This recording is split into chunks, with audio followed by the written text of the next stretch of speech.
Hi, Sonali. Hi. How are you? I'm good. How are you? I'm good. Can I steal you and ask you a few questions? Yeah, sure. I just finished teaching my discussion section, so this is perfect. Perfect. Where are you from and where did you go to college? Oh, so I'm actually from the Bay Area. I was born and raised in Fremont, and I went to college in Southern California at UC Riverside.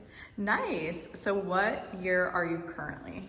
I'm currently a third year vision science PhD student. Nice. Tell me a little bit more about the Vision Science program.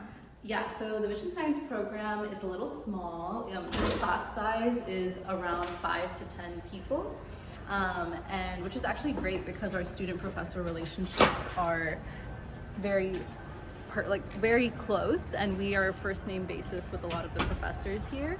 Normative time for graduation is usually 5.5 years. And we spend our first 2 years taking classes and TAing for the optometry student courses.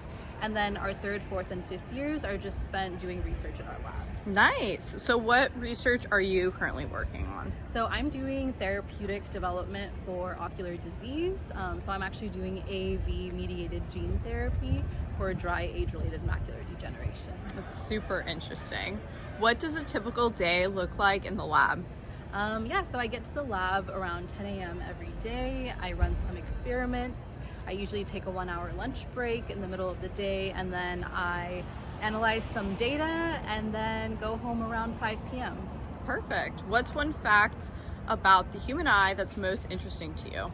I thought it was pretty cool to learn that the retina at the back of the eye only uses a small 10% of its center region for most of our visual field. And for someone that doesn't know, what does one with a PhD in vision science normally do after graduation? Yeah, so there's two different routes a person can go. One is academia and one is industry. If you're going into academia, you're usually gearing up to become a professor. And if you're going into industry, you're probably going to be working at a tech company, specifically biotech.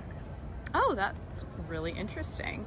And what types of research projects would you say fall into the field of vision science?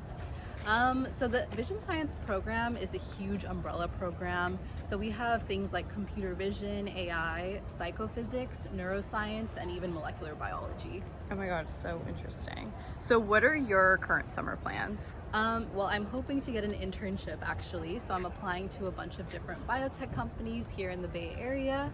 The Bay Area is actually a great biotech hub, so I feel very lucky to have all of these opportunities just in our backyard. Yeah, that's so true. Once you're done with your day in the lab, what does your typical night look like? So I usually go to the gym here on campus, which is called the RSF. If I'm not there, then I'll go to a dance class or dance workshop at a studio called Full Out Studios in Oakland. And then I'll grab some dinner with my friends and go home. Nice. Tell me more about your dancing.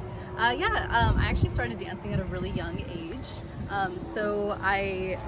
My first dance competition was when I was 5 years old, and then I joined a professional dance company when I was 7.